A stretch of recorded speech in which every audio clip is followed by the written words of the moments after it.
Okay, so the second season, you played all 82 regular season games. So now you're back. You're fully on the team.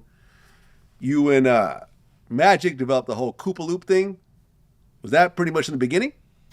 Well, you know what? That came about because at Michigan State, Magic had a guy named Greg Kelser. And when they beat Indiana State, Larry Bird's team, that's what he was throwing to Greg Kelser. He'd drive and throw it. And Kelser was a better jumper off 2 feet, could jump up and dunk it. I had to jump off one. So Magic, as we played, I wasn't thought of as a scorer, and I really didn't think of myself. So anytime I got the ball, if I wasn't wide open, I wasn't thinking about shooting. I would pass it. So after a while, when I started receiving the ball and I put it up, people would just back off me because I'm trying to throw the ball in the Magic and the low post and the Kareem. And they were like, man, Coop, you got to shoot the ball. So I started working on that. But in the meantime, we were called the Showtime Lakers, getting up and down. Magic said, Coop, we got to find a way for you to score. So he said, listen, when I go this way, I see you, just go to the hoop. And that's how the Coop-A-Loop came about. He just started throwing it, and I was going to get it. And then Norm Nixon started throwing it, and I was going to get it, and that became a pattern. Well, then in 1980, that's when you guys really got in your stride. You guys make it to the finals against the 76ers, led by Dr. J. This is the guy you looked up to coming up. Yeah. And now you're on the court with him. What were those first finals like? It was, first of all, we were just playing. We weren't even talking about winning a championship. We were just trying to build a good team. And when we found ourselves there in the playoffs against the Sixers, that is when we realized about what championship basketball was about. But being out there with Dr. J, I remember just standing there next to him, and this is a guy who played for the Squires, who in the ABA was going, and his afro was blowing back, and jumping over people and dunking on people. And I'm like, damn, I'm standing next to Dr. J. And then he hit me with the elbow.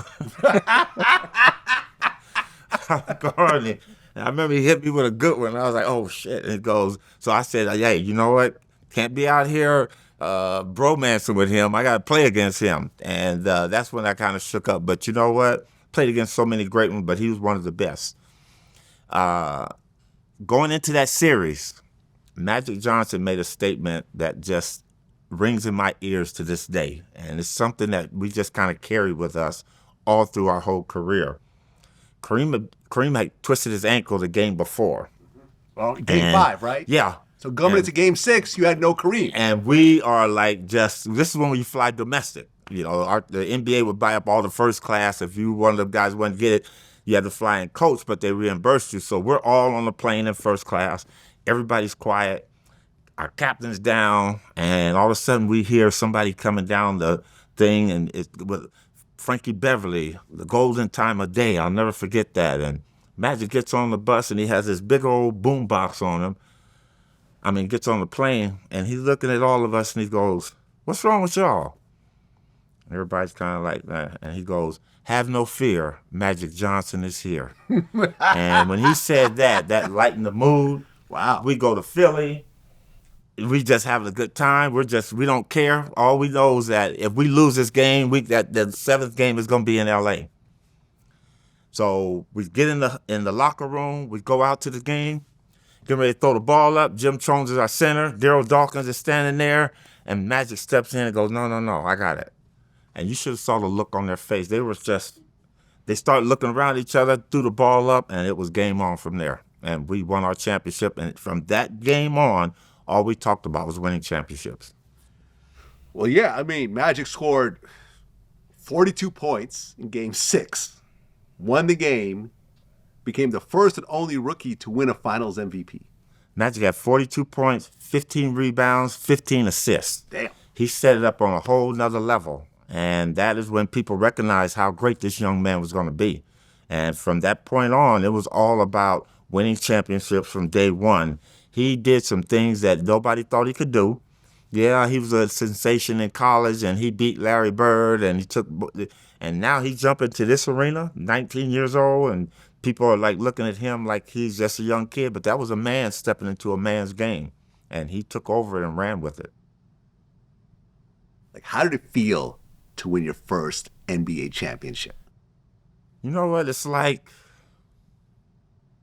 When you're a young kid and your parents are feeding you, okay, and they're feeding you all the right foods, everything they're giving you, and all of a sudden your uncle comes home and he gives you a piece of candy, and you've never had it, and that sugar you taste it, and you're like, oh my God, where has this been in my life? Because all I've been eating is peas and carrots and the basic things that keep you healthy, and now somebody introduced you to sugar, and you get that sugar high and it go up. That's what it was like winning a championship.